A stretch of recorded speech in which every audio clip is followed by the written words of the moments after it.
guys, Tommy Sibiga here. We're about to talk about starting a team, building a team, growing a team, everything team related. So hopefully there's some good nuggets here that you can pull out and take some things for you and implement them yourself. So, that's going to be kind of where the conversation takes us. So we're going to start with, what is a team? So what do you guys think is a team? Or what are some different examples of a team? This would be the interactive portion. Two or One more agent, people. one assistant. Two or more people, okay. One agent and one assistant, okay. What else? Say a group of people working towards the same goal. Okay, a group of people working towards the same goal. What else? What else is? What does a team look like?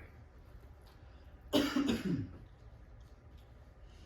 be small, it could be big. I mean, Could be small, could be. So you could have just a listing agent and a buyer's agent, right? Just I do all the sellers, you do all the buyers. You could be a buyer's agent, a listing agent, and one admin person, right? You could have one listing agent and 10 buyer's agents and some supportive staff. I mean, some of the masterminds and stuff that I'm a part of, you know, things on the West Coast, and you can have a 200-person team. You can have teams where it's, you know, 50 people in this city, another 50 people in this city, and that's, you know, that's a team. And so,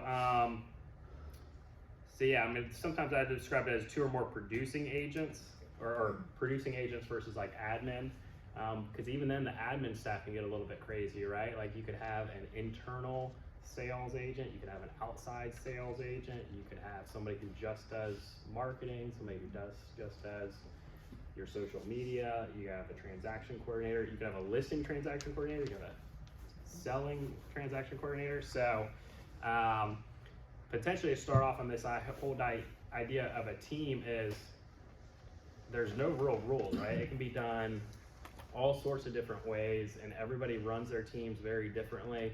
I guess it would be about 6 years ago, I started my team. I met with a bunch of different team leaders and kind of picked their brain and kind of asked them, you know, how do you run your team and what does the structure look like? And everybody I met with ran things differently. There was no set kind of guidebook on it. And so that's potentially a pretty good spot to start. You can kind of make it look like whenever you want. So how to start a team, I would say this, by a show of hands, who's already on a team? Okay, so a lot of you guys are already on a team. So I would say if you're already on a team, it starts by having lots of conversations with your team leader, not just one and then say, all right, you know, I'm out and doing my own thing. I think it should be over the course of time and through multiple conversations. I mean, at the end of the day, you join that team because you respect their business and how they built it, and you should value their opinion on asking them, you know, if they think you're ready, or giving some advice there. So you don't necessarily have to agree with their opinion, but I do think you at least owe them the opportunity to kind of discuss it. So they probably have learned some hard lessons and probably know a few things that you don't know just yet and may never know. You know, for me being on Mike's team, I feel like, you know, each year about the January time, I'd have conversations with him and say, all right, you know, if this year's looking even better than before, when do I kind of, you know, do this thing? And he always gave me some good, compelling reasons to stay on the team. And what I didn't realize is once I actually started my own team, quote unquote, like I had to pay for BNI, paid like $1,000 to put some sort of baseball banner up. My RAR dues were up, and it was like, oh crap, there's a lot of expenses in this that I wasn't even necessarily aware of. So if you're already on a team, I just say make sure you're having these conversations. It's not just a declaration. It would be, you know, asking that person for their advice and their opinion, and I would really kind of take your time going into that. So if you're not on a team, I would say you should do a litmus test and ask yourself some of the hard questions to see if you're ready for a team. And the first question would be, would anybody follow you?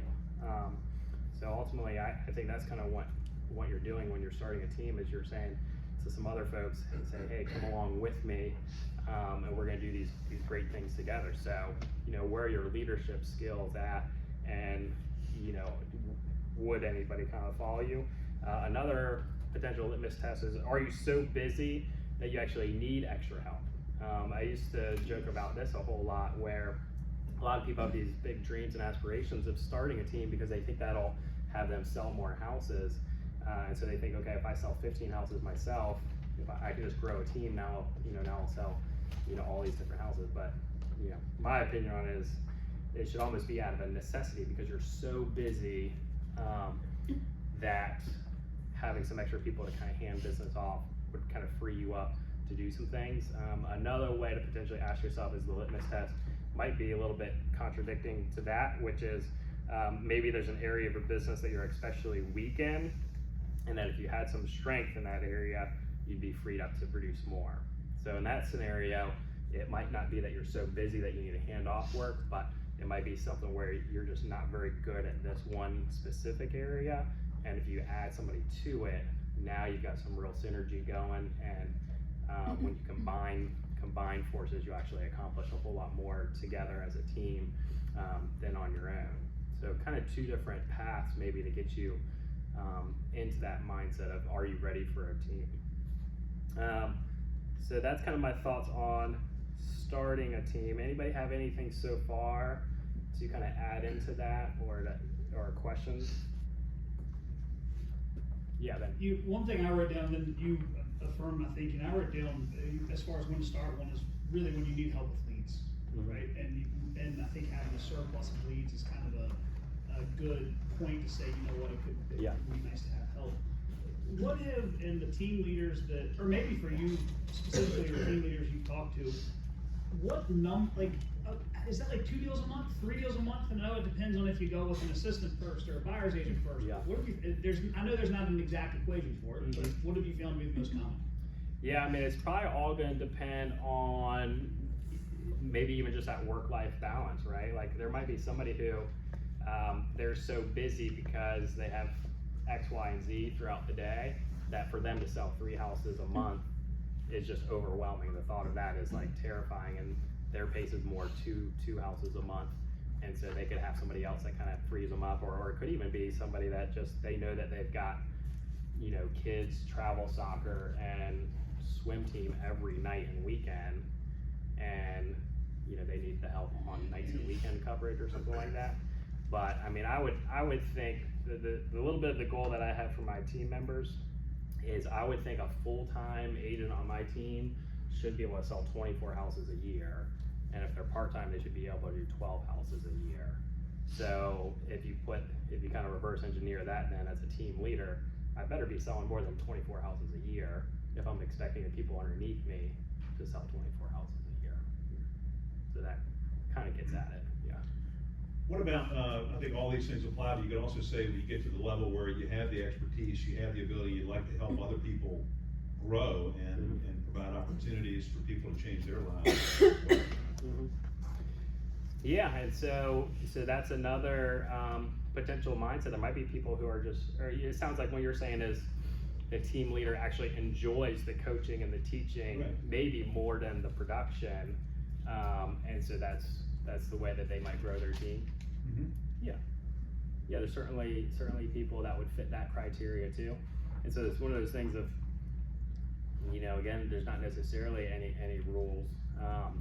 I guess my little response back to that would be that first question of, would anybody follow you? If you're not necessarily a high producing agent, but you're saying you're a really good coach or teacher, are you?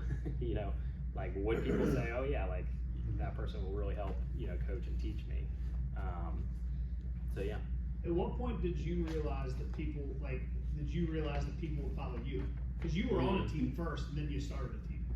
Yeah, I don't know if I necessarily realized that part, but one of the tipping points for me was I went on I think it was spring break trip to Myrtle Beach, and at the time, and we had a newborn, and my wife might have had a broken foot, and then we had like a 4-year-old. It was real fun, and we decided to go to Myrtle Beach, and I think I sold like 5 or 6 houses that week, probably more in that 1 week at Myrtle Beach than I did like the previous months, and I was just on the phone the whole time, and I had some folks who were kind of helping me out, kind of underneath the team, but when it came to me saying, hey, can you go show my buyer this house? They're like, no, I'm too busy.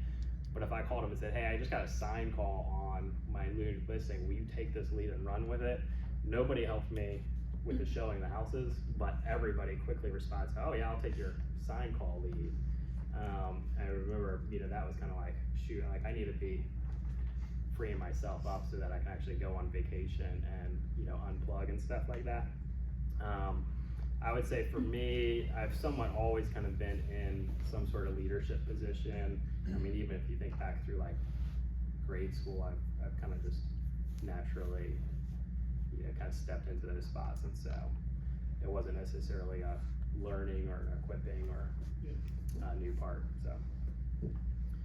So we'll keep hitting on some questions too, and so think about them, jot them down. And so as you're thinking about starting a team, this kind of hits on what we've already been talking about, where I would say you need to ask, what's your value proposition? When we go on listing appointments, the whole appointment is basically trying to prove to the seller that you're going to add value to them, that you're going to put some dollars in their pocket, and you're going to help them make money. So starting a team is exactly the same. So what are some things that might be appealing to others and add value to them to make them want to join your team? What do you think? We've kind of hit on some things already. What would be a good value proposition for why somebody should join your team? Experience. Okay, so you could kind of tout, hey, been there, done that, like learn the hard way, let me pass this knowledge on to you. Yep, good. Mentoring. Rodney, I see a lot of his ads, 30 years of experience. When I see that number, that's a huge number. That's older than some people in the room. Almost 32. Yeah. So good. What else would be a good value proposition? Training and support. Training and support, sure. Mentoring. Yeah, mentoring. I guess it's similar to training and sport, but structure and schedule. Structure and schedule. Yeah, I think I shared about this at one of my classes. One of the first agents who left my team, I did like an exit interview with her, and because I was trying to make the team better and kind of realizing, okay, why are you leaving? And she's like, well, I think I just need more like structure. Like I need somebody to kind of like tell me what to do. And my first response back to her was like, well, good luck. This is real estate. Like nobody's gonna tell you what to do or like give you a schedule and see if you're checking in 9 to 5. But I do think from that I decided to start having team meetings and more frequently phone calls and stuff. So yeah, there's some people that's like, yeah, tell me exactly what to do, plot out my hours, and then hold me accountable to it. So yeah, what else would be a value proposition? Taking advantage of some like pooled resources, so like if the team advertises and has parties and you jump into that versus to have to fund all that on your own. Yeah, that's good. Pooled resources. I mean, one of the things when I started on the team with Mike is I would go on listing appointments or buyer presentations. Like, we sold 300 homes. Tommy Sibiga sold 0 homes, but we sold 300 homes last year. So yeah, that kind of helps, right? What else would be a value proposition? I think somebody said support, but administrative staff or admin staff. Yeah, the administrative support. If you have a transaction coordinator that helps get from contract to closing. Yeah, I mean a brand new agent. There might be some in the room, but brand new agent, you might be able to get a contract, but then who the heck? What do you do once you get a contract? So have somebody that does that full time, day in, day out, and knows that you're supposed to schedule termite inspections, that you should probably order an HOA packet before closing day. Like, yeah, that's a good resource. What other value propositions? I don't know like the word for it, but being just in the same area of the office, hearing people talk about things that when I first started, I was like, that's something I gotta worry about? I didn't even know that could or would come up. So just ties into experience, but also just being around people, hearing talk tracks, hearing what folks are dealing with. Yeah, there's totally blanking on a word, but there's kind of like a word we're kind of like picking up just not like an aura, totally blanking on Like something synergy maybe, is that the word? Mojo. I was thinking Mojo was definitely there at the tip, but there's like another more smart English word. Culture, we won't think of it. Only by Yeah, culture maybe. Something like that. So yeah, that's good, just kind of learning how to talk. Leads and opportunities too. Yeah, leads and opportunities, right? Yeah, that's what everybody wants when they join a team, is how many leads are you gonna give me? You know, like, I want my phone to ring at every single minute of the day, otherwise I'm just gonna sit in my pajamas. So yeah, leads and opportunities. You know, for me, this might be giving away too many secrets, but, you know, I only give my open houses to my team, and maybe that's frowned upon, but, you know, and I know which open houses are gonna be really hot, so I make sure, you know, I get some of my best open house folks on those opportunities way in advance. And then two, I kind of strategically try to make sure that we're keeping, as best as I can, keeping it on market, you know, for those open house opportunities, so that the team can potentially get some leads. And so that's pretty good. Yeah. Also, I think especially for new agents, it escalates your learning curve so much quicker than being out on your own. So the new agents to the business, it not only gives you somebody that you can lean on, if you will, the new agent, but also your learning curve goes much faster. Yeah, quick learning curve. That reminds me, I mean, usually when I tell my brand new agents, because most of my teams mostly been new to the business agents, I usually tell them, your first like 5 deals are gonna be the weirdest, most random, never type of seen again, you know, transactions ever. And so I could only imagine if you're by yourself trying to like struggle through, I mean, just weird stuff. It's like, oh my gosh, like what? And so just having somebody with an experience, and the knowledge and the admin support and all that is certainly good on those first transactions, for sure. Are we missing any value propositions? I think it was maybe Dean. I mean, for me, or for our team, I provide the database. And so, I mean, I pay one big bill, but it gets me the database for the whole team. Same thing with like team marketing. We do the mechanics for the local ads, and that's essentially a team spot that we can kind of rotate around to whoever has a new listing. You know, team signs, inventory of team lock boxes, you know, kind of collecting of that stuff, doing team client appreciation parties. So instead of one person trying to put together a petting zoo at Oak Lawn, you get a team of people. So then you definitely don't ever, or you shouldn't have a flop of a petting zoo party or something. There should be somebody that shows up, some stuff like that. So the point here is you need to know what your value proposition is. Like, you need to know what it is, and be able to quickly and readily kind of spell it out. And so as you think about potentially starting a team, if you don't already have a team, how would you sell yourself to a brand new agent or some agent you're trying to recruit from another brokerage? Why should they join you, or what are you going to offer them? So now here's a highly contested topic, and I texted or talked to just about all of our team leaders at Hometown. Who do you hire first? What do you think? You're totally by yourself, you're a solo agent. Who should you hire first? Transaction coordinator. All right, transaction coordinator. Yeah, let's start with Tommy Sibiga. I'm not for sale. In round 1, oh, sorry. All right, transaction coordinator. Who else? I think by the book is assistant transaction coordinator. Assistant transaction coordinator. Who would say another producing agent? I think it depends on the reason you started the group. Yeah, If you really need that depend on support the with your reason. nights and weekends, then you really need somebody to call, and then you can grow together. Yeah. Might depend, yeah, might. I think in this market, the key one would be somebody that really, really wants to work open houses. Because I think if I'm a team leader, I'm gonna list my properties, right? Yeah. So a strategy for me would be, if I'm gonna list a property, I know I'm gonna work the whole thing backwards to where it all kicks off on Sunday morning, so that I can put my best person in an open house Yeah. on Sunday morning and work it to them, and they see the benefit from all the traffic and all the people coming in. So I'd kind of find that open house agent if I was listing a couple houses a month. Yeah, that would be good. So yeah, if you're heavy on the listings, that would be good. What if you mostly work with buyers? What if that's your big bread and butter right now? Then you better be giving some buyer leads to a buyer's agent. Okay, so then it's still same case, right? Yeah. You almost would not have a producing agent who can run with buyers. So when I reached out to all the team leaders, it was basically exactly down the middle. Some folks would say, oh, definitely another producing agent's the first one, and then you get the admin staff later. Other folks were definitely admin staff, and then add agents later.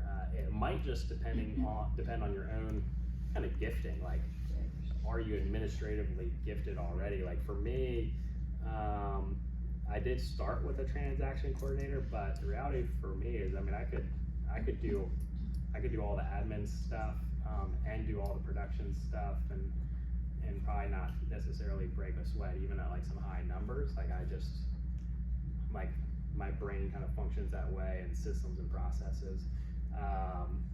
Who do we always pick on for not being that way at hometown?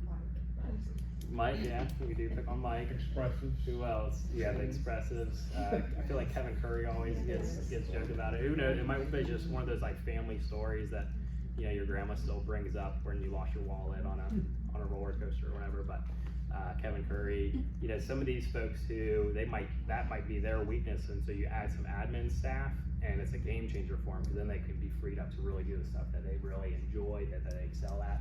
So it all depends on your gifting. So all that being said, no right or wrong there. It's either another co-agent or producing agent, or it's an admin. So far, those were the answers I got.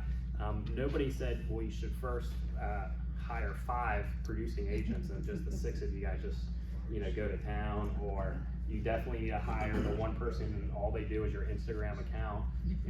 Nobody said that, and a lot of folks use more the word like an assistant, and so some of that I didn't necessarily know. Is that a licensed assistant? So is that somebody who can maybe show a house for you a time or two, or is it an assistant that does transaction coordination? And so that can probably be more loosely defined. But let's say you're going to hire a co-agent first. So you want that producing agent, somebody who's going to actually write contracts and sell homes. What attributes might you want to look for? So define the ideal co-agent. What do you think? I think it depends on where you're trying to put them. I mean, if they're gonna be a buyer's agent, or if they're gonna be a all-purpose agent, or they're gonna be a listing agent. Well, maybe go more broad then. What type of person would you want on your team? Available and hungry. Available and hungry, yeah. Outgoing. Outgoing, okay, good. What other attributes? The same kind of values that you have, that you wanna, Value, yeah. What else might you want to be an attribute? Maybe different flexible than you, maybe. Their strengths are different. Strengths are different than yours, yeah, that'd be good. And you said Flexible schedule. flexible schedule. Yeah, the person who's already working 5 other jobs and wants to just dabble in real estate, somebody might want them on their team, but. I think the competence or experience is maybe important, but not nearly as important as willingness to learn or coachability. Coachability, yeah. When I was on Young Life Staff, we talked about wanting fat people, faithful, available, and teachable. So, could be others too. That kind of lines up. over for you. Like, Come I on, will little do guy, it, we're sure. about 20. Yeah, I just called everybody fat. It worked out really well. Everybody felt good. So yeah. Yeah. So you need any other attributes? What about I didn't have this on my notes, but what about somebody who just moved into the area and doesn't know one single person? You think that's important or not important? They better have really good open house skills. Better have really good open house skills. So it might not be a total deal breaker, but if you met somebody that, man, they've been rooted in the community Are they an and agent know from out tons of town, though? folks. What if they're an uprooted agent looking to join someplace? I feel like that's someone I Does would that- probably take on. You would like that? If they had experience, Okay. and I mean, obviously I would have to know their background circumstances, but I feel like I'd be more inclined to take another agent from out of town than just a random, like, whatever. Right. Yeah. Okay. Anybody else take that person? Maybe? What about somebody who, you know, they've only done IT for, 30 years, but they've lived in the same house for all 30 years and knows everybody? Does that, I mean, does the past experience really matter? The relationships might matter. I mean, that might be pretty key. So I don't have the right or wrong answers for you. What I'm saying is you need to figure that out for yourself. What attributes would you look for in a potential teammate? Because there's definitely people who, I mean, they'll join whatever team there is. Like they don't care.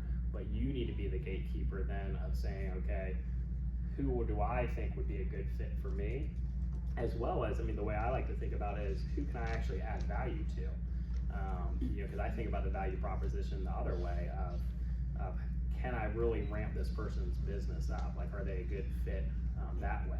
So for me, I kind of boil it down to, I tell folks that I want somebody who is motivated, responsive, and likable. So usually it goes back to the hungry. I want somebody who wakes up every morning ready to go get it, and is just gonna kind of bounce out of bed and do that. Usually what I say is I am not a motivational speaker, so I can't make you motivated. That's just not my skill set. I'm very monotone and even keeled. Mike Clements, I think, was the one who told me, like, if I was any more laid back, I'd be in reverse. So, like, I'm not gonna hip hooray for folks. So I need them to have that internal motivation. And then I need people who are responsible. Responsible is good too. Responsive. I mean, I usually say there's a huge reality in our industry of speed to lead. And if you don't pick up the phone, they're gonna call the other 7,400 agents that are registered right now until somebody does pick up the phone. So being extremely responsive. And that carries over too with just relationship in the team. I mean, nothing frustrates the team leader more than agents on the team that just aren't responsive to the other team members and the team leader. Yeah, and I kind of put it on its head as well of the same responsiveness that I expect for them to give to their clients or future clients, I allow them to expect that of me. And so one of my value propositions to teammates is I'm gonna be highly responsive to them. And so when they're trying to figure out a contract or write an addendum or deal with an inspection stuff, I'm gonna quickly respond and help them through it as well. And then likable, again, this is one of those things where, I mean, I can't teach necessarily teach someone how to be likable. Like, they need to be able to carry on a conversation with somebody and not be total deadpan and not a joy to talk with or be able to build any type of relationships. I can't necessarily teach that. I can teach people anything and everything there is to know about real estate, but I can't teach those interpersonal, more soft skills. And so I look for somebody who I can already tell is likable. And I think this was more like a side tangent, but one of the best books I read last year was Robert Cialdini's book Influence. But it talks about the 6 universal principles of social influence. And so the 6 universal principles of social influence are reciprocation. And so that's, if you do something for me, I'm gonna return the favor. So that's a good way of having influence, is doing stuff for other people. Authority, and so that's the experience, you're the knowledge broker, you're the local expert. So that's another way of having influence. Commitment consistency is more if you say to yourself, I'm not I don't drink, like, now for the rest of the year, you're kind of saying that to yourself of like, no, that's who I am. I don't do this. So that's commitment consistency. Scarcity is a way of influence. That's, if there's little of this, you better hurry, act now. But liking is is one of the other, is the fifth of the 6 universal principles. People will do business with somebody who they like. And so I feel like if I hire somebody who's already likable, I'm one leg up already there for them to potentially have influence and be able to create some sales. And just so you know, that the 6th one is social proof is a way of having influence. And so as you're thinking about your social media and marketing, especially in this market, what do we need more of? What do we need more of right now? Yeah, inventory listings, right? So anything you could do to be showing somebody that decided to sell their house and why they decided to sell their house and the results they got from selling their house, that's what we should be promoting. We should not be, talking all this business about how horrible interest rates are, right? Because that doesn't help social proof. Social proof we need is man, this person took advantage of this market. They listed their $1.5 million house in Shelton Point and it sold within days, I'm assuming. So stuff like that. So that was a little bit of a side note, but let's go to, if you hire an assistant or an admin, what attributes might you look for an assistant or an admin? Organization. All right, organized. Do producing agents need to be organized? No. Yeah, probably not. Yeah. So it's a little bit different, right? A little different already for an attribute for an admin or assistant. What else would be looking for an admin? Detail. Mm-hmm. Yeah. Computer savvy. Computer savvy. You said driven? Yeah. Good. Yeah, I think the organized and detailed part is very important, but they also gotta be one of your biggest fans, like for the team. Yeah, that'd be neat. Yeah. Customer service oriented. Customer service, good. Client, they have to be a good client relations type skills. So still needs to be likable, you think? Yes. Outgoing, probably. I mean, wouldn't you wanna work with somebody who's, who's gonna raise their hand and say, I wanna work with somebody who is unlikable? Yeah, that's not gonna make your job fun. Any other attributes for, thinking through hiring an assistant or admin? I think coachability and like communication skills, they need to be able to take instruction. Yeah, take instruction, good. Do you want them to take their own initiative? Yeah. You do? Okay. Why? Cause you want somebody to do stuff on their own, not have to ask you everything that needs to be done. Good. You need to be versatile, Like versatile. be able to work on a number of different things well at once. Is there anybody who wants somebody who doesn't take initiative and like you just want them to do it exactly the way you tell them? For a little while. Somebody might, I mean, that could As long be. as it's That could be everything right. right, then it's fine to have initiative, right? Yeah. I think in the beginning, until they like understand what your objective is for the overall team Right. and your visions, then as long as they understand that, have at it, you have autonomy. Yeah, what if the person comes from some other team, some other brokerage, and they're like, oh, this is how we always did it, I'm gonna take my initiative and just do it this way. I think it's your responsibility as a leader to set the framework, like Right. within the framework. Oh, that's good, that's a good little nugget there, have the framework, which within they can kind of play in, if you will, that'd be good. So if you need the framework, that means you kind of need at least a little bit of knowing what system or process. You can't be totally hands off, right? You might need to kind of do some spot checks. Anything else for attributes you might look for in an admin or assistant? Responsiveness, yeah, probably, yeah, especially if you're having them maybe send an addendum for you or get something signed or initialed, because the deal's closing quick, that'd be pretty good. And Tommy, I think it ties all of them together, but loyalty would be right there. Yeah, that's good, that goes back to, being your biggest fan, they're probably gonna be pretty loyal too. Alright, so now let's think how to hire. So let's say you're gonna go find this producing agent, you're gonna go find this admin or assistant, how do you do it? Maybe Where do you somebody start? you've worked with, Yeah, good. Worked with like, either on a deal or shoulder maybe to a shoulder, previous like job. you're a hometown agent, or like was on the other side? Either or Okay. even a previous job if you wanna recruit on them and then work with them. Yeah, oh, previous employment, sure. Mhm. Well, how else can you start this hire process? Well, like where to find them? Yeah, that was one of my other questions, so, yeah, kinda where to look for them. You start within your inner circle, you know, like if you're a realtor, you probably got influence in the community, so start there. So like friends? You're saying? Yeah, friends, family, you know, past coworkers, asking those people who they know that they need, you know, that might fit the bill. Yeah. Well, I'll put some people on the side. Who's your first hire? So my first two hires were both past clients.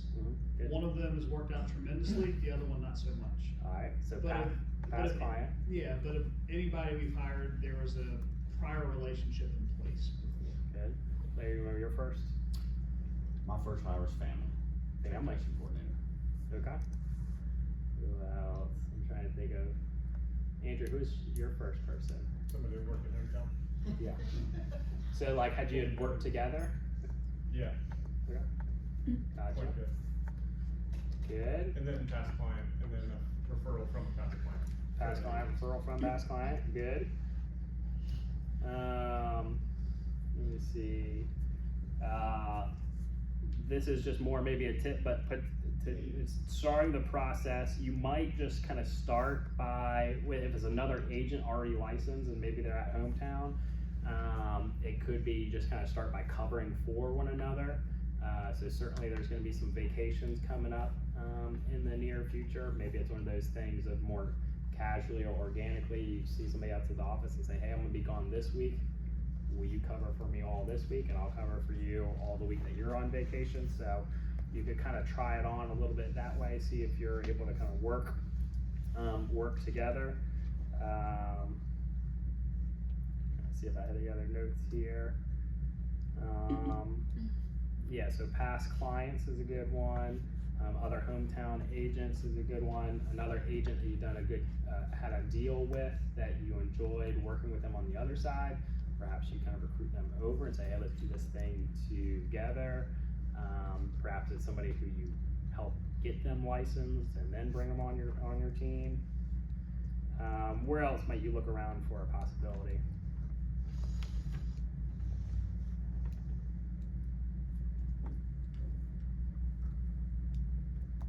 Did we name them all? This is a more random side thought, but if somebody was already working in a different industry, what would a different industry, what would be a good prospect for another industry that you think would then translate well into real estate? Another Office salesperson. manager. Another salesperson, yeah, If you're looking for a transaction coordinator, like an office manager. type office thing. manager, Project manager. you said what? Project manager. Project manager. Toaster salesperson? Yeah, anyone at Hamilton Beach, basically, I know will do well. Right. That was nice. Young line people and teachers seem to work out. Yeah. Yeah, teachers, you said, young line folks. Any sales, right? I mean, I think we said salespeople, but anybody, gosh, I think about the bajillion people that knock on my door trying to sell me pest control. Goodness, those and solar power guys, solar panel guys, I mean, if they're willing to go knock on doors every single day.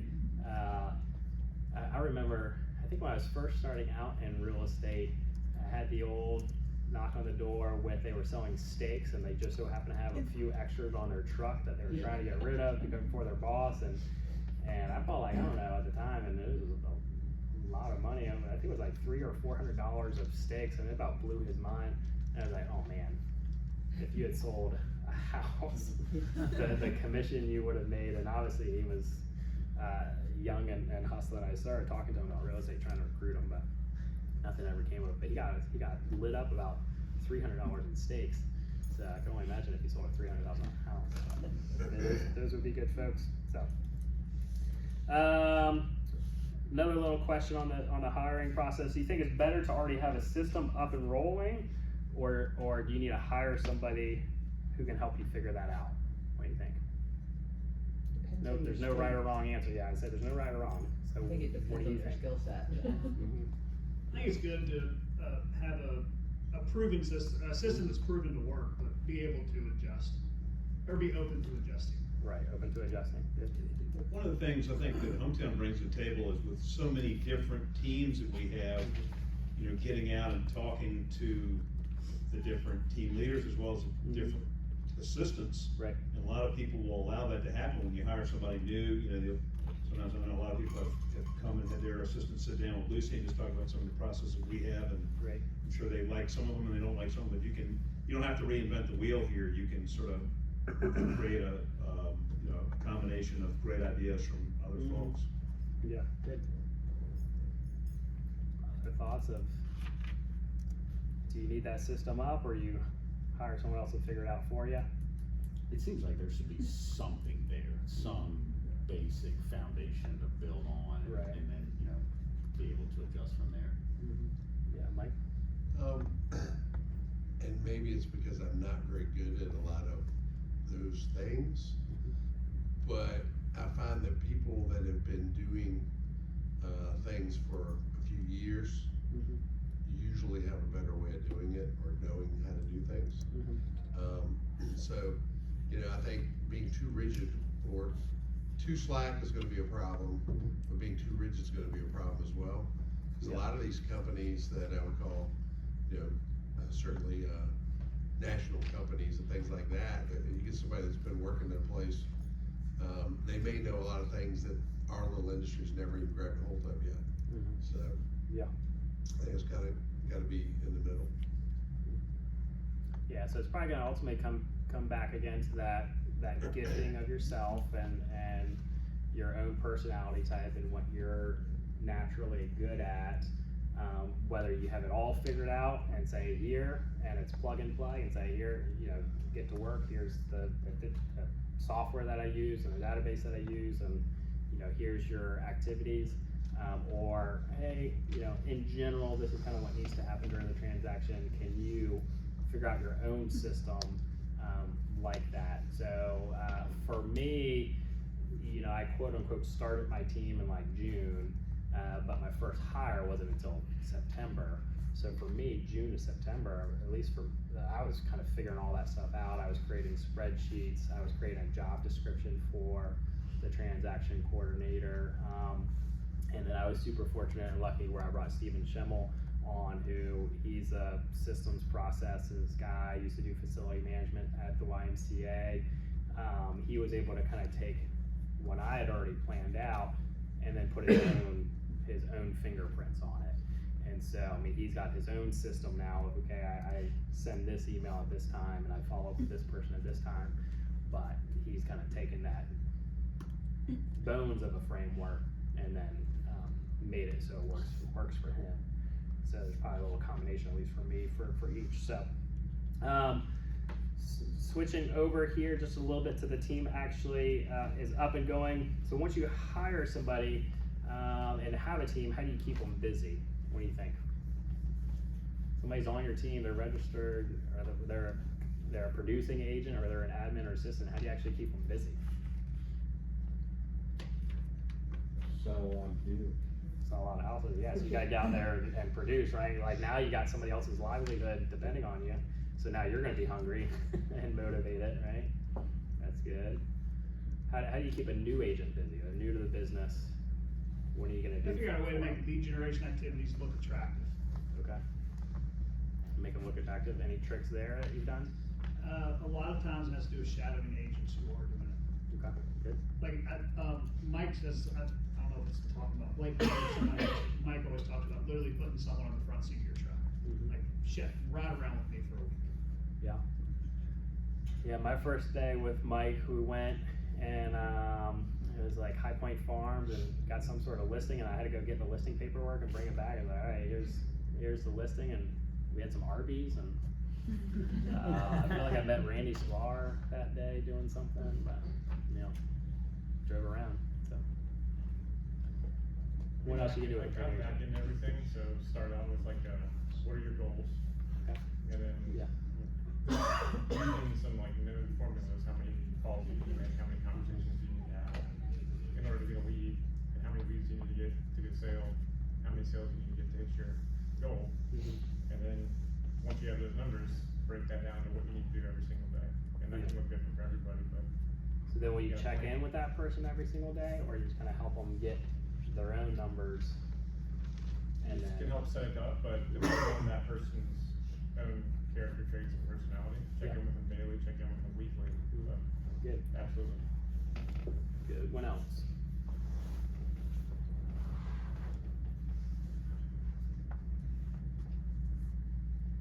So I heard shadowing, kinda help them create their goals and their numbers, I guess, check in with them on that. was that Andrew who said that? Yes. I think going along with what Andrew said, it's, you as a leader really have to understand what is motivating to that person and dive into that often. And that goes along with checking in with them and communicating with them often, not badgering or annoying, but checking in with them and making sure that you are able to motivate them based on what's attractive to them.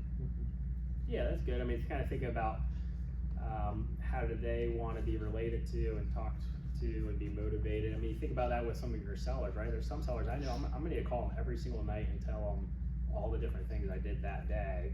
And there's other sellers, it's like I can, send them a text sometime next week. So yeah. What if you have someone that you're struggling to figure out what it is that motivates them? Ooh, I don't know. What do you guys think?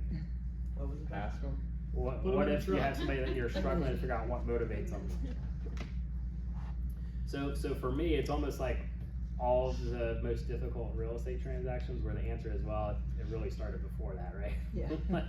like it would have been before you even got them on the team, have somebody who's motivated, but that's my cheating answer. Anybody else? I feel like somebody was gonna, yes.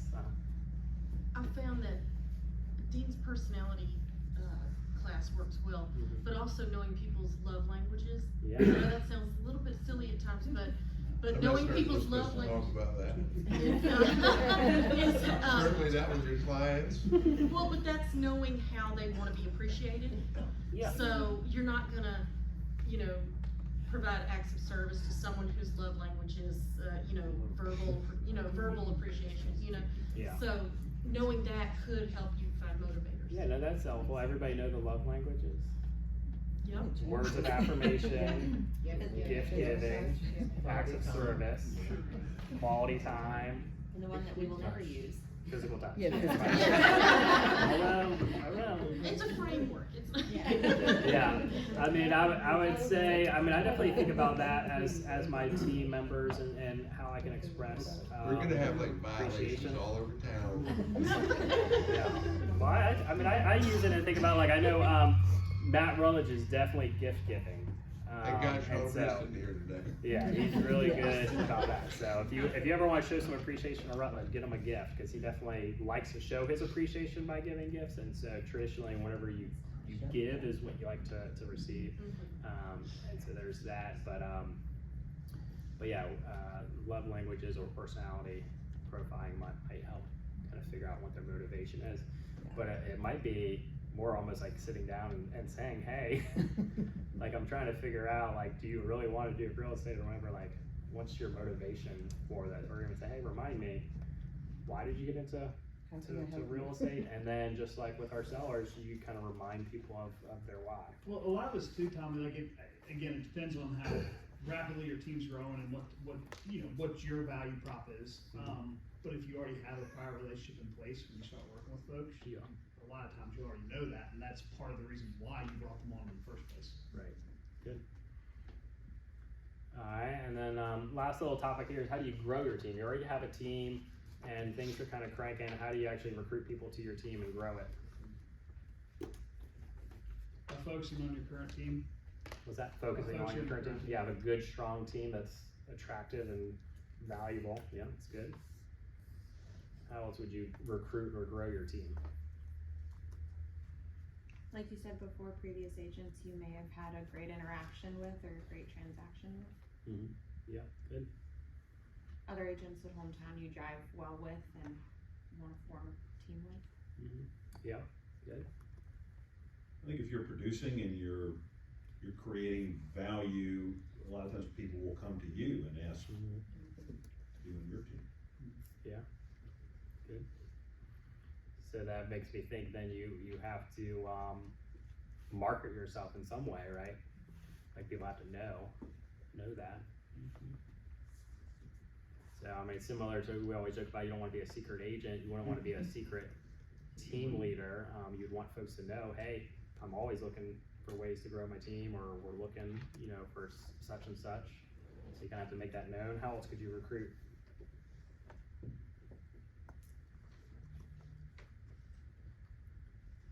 I think we mentioned this kind of when we talked about kind of that first hire.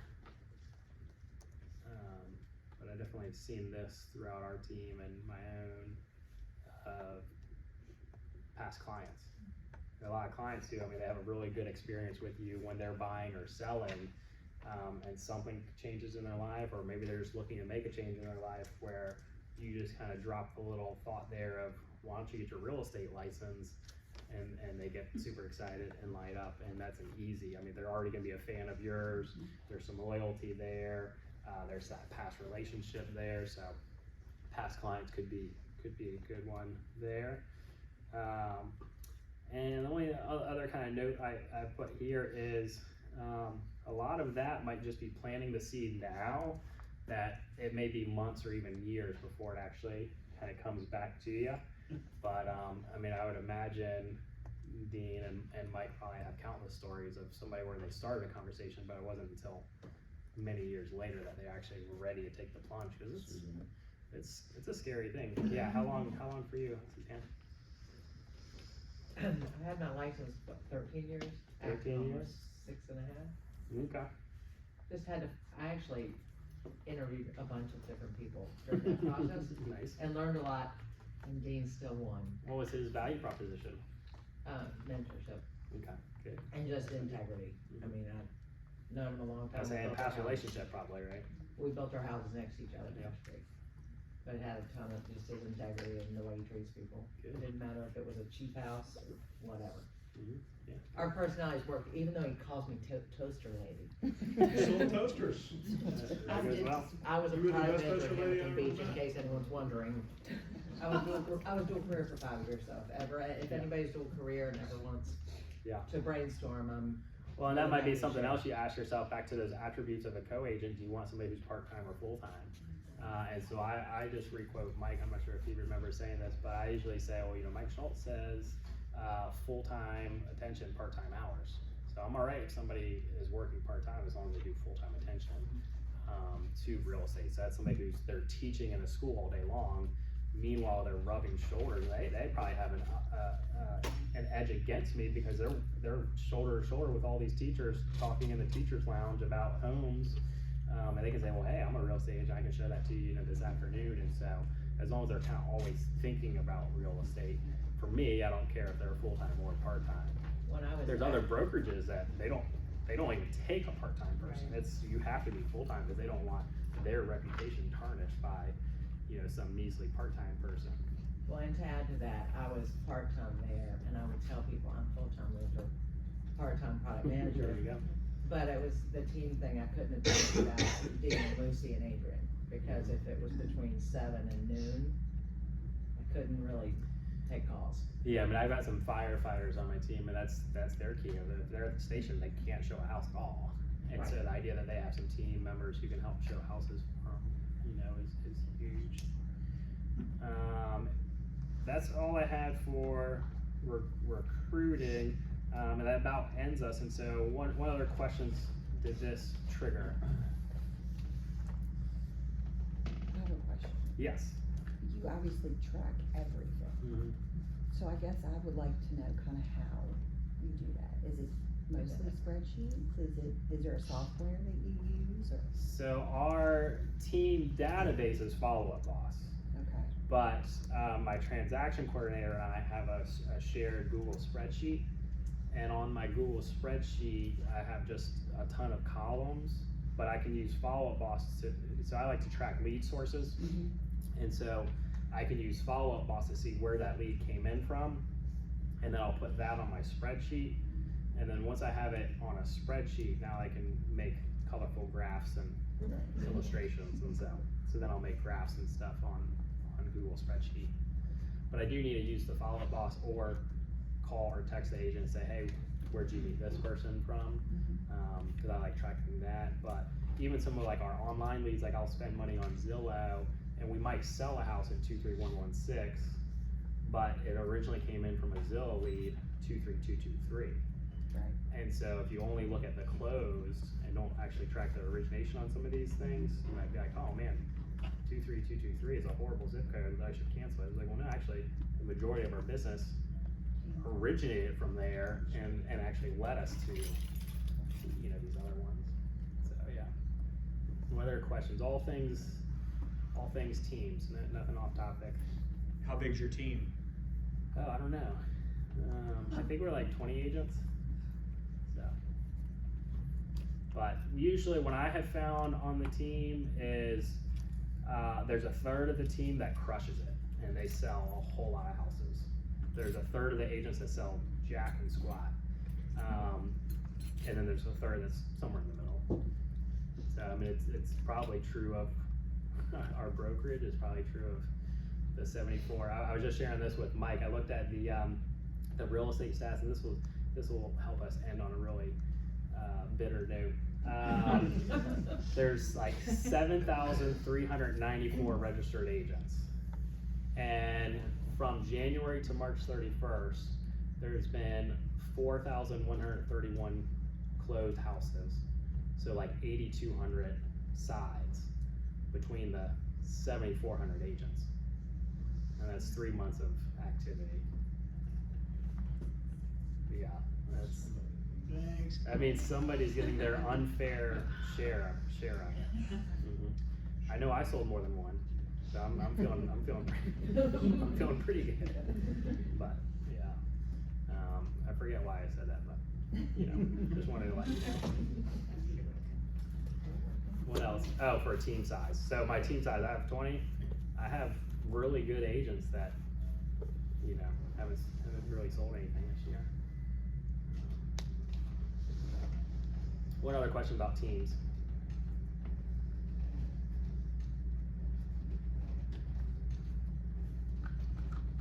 Surprised there's not any like nobody that asks about like payroll or like taxes or LLCs. That would be for a different class.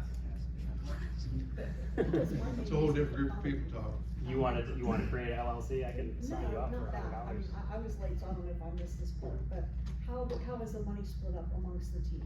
Do you have like another split on top of the broker split, or how does that work?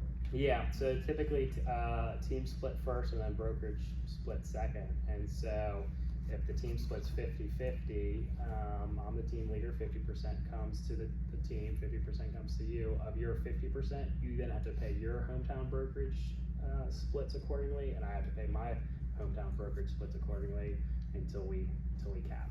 So it all depends on when you came into the business and what those numbers look like. But technically referral fees come out first. So referrals always come off the top, then team, then brokerage. So that kind of goes back to the value proposition. When I started on the team, I felt pretty confident I could sell 12 houses by myself, but I thought on Mike's team, I could sell 24 houses. And so I would almost have to sell twice as many, right? But I felt very confident with the learning curve too, that if I could sell 24 houses in 1 year instead of 12, now I'm gonna have 24 past clients, and that's just gonna help me get to even more clients a year ahead. That's gonna give me 24 houses of experience, 24 contracts of experience, and you know, just accelerate from there. And so, yeah. Any other questions? Yeah. One thing Rodney always says, and this is for the team leaders, and this is for the people on the team. A lot of times it's just more money. You said it was 12 and 24, but a lot of times you may have a team leader that just is kind of tapped out on a lot of things, whether it's time, energy, whatever. But you got a lot of team members that either, if you're on your own, you've got to learn all the parts of the business if you're going to get a deal. And, you know, just getting those listing appointments. And I think in this market, if we could just get all the team members and the team leaders focused on who's the guy that's going to get the listing and who are the people that could generate the appointments, and maybe restructure a little bit, because I think the next 90 days are gonna be pretty critical for all the realtors, but who's gonna get those few listings is gonna be Yeah. I think the team leader and the team member going together might be a good way to do it. Yeah, that did make me think, and that's maybe more unrelated, but when I grew my team, I tried to be strategic on bringing people from different geographical experiences. And so if I had leads in Chesterfield, I don't want to drive to Chesterfield, but if I had somebody who grew up in Chesterfield, you know, I can kind of give that business. And so try to have us not all be in one little spot, they kind of be spread out geographically was one of the ways I was trying to be strategic about hiring. But yeah, on some of these, to go on appointments together, like now that's gonna help you more, or have a higher probability of actually closing the deal. And so again, when I was on Mike's team, I would meet somebody at an RCI model home, and I would say, hey, have you ever had an agent come over to your house and tell you how much your house would sell for in this current market? I mean, this market's bananas. Have you ever had an agent do that? And they say no. And I was like, well, if you like, I'm sure you know Mike Chenault. You probably see his signs all over the place. I could have Mike Chenault and I come over to your house and tell you how much we could sell your house for. Would you like that? Oh yeah, let's do that. And so then Mike and I would go. Mike would be the king of the small talk and making some connections and name dropping. And I would just sit there, you know, quietly and kind of observe. And then once we got the listing, I would do all the, you know, the work on it. And so, but yeah, if I could drop Mike's name, that was an instant foot in the door. And so that's one of those, back to that value proposition of having a well-established, known name and some credibility. You share that with a brand new agent, and that's, you know, exciting for them. So. All right, that's all I got. I want to be respectful of everybody's time, but I'm just hanging out if there's any questions you want to pull me aside for, and same with the other team leaders that are here. So, thanks, guys.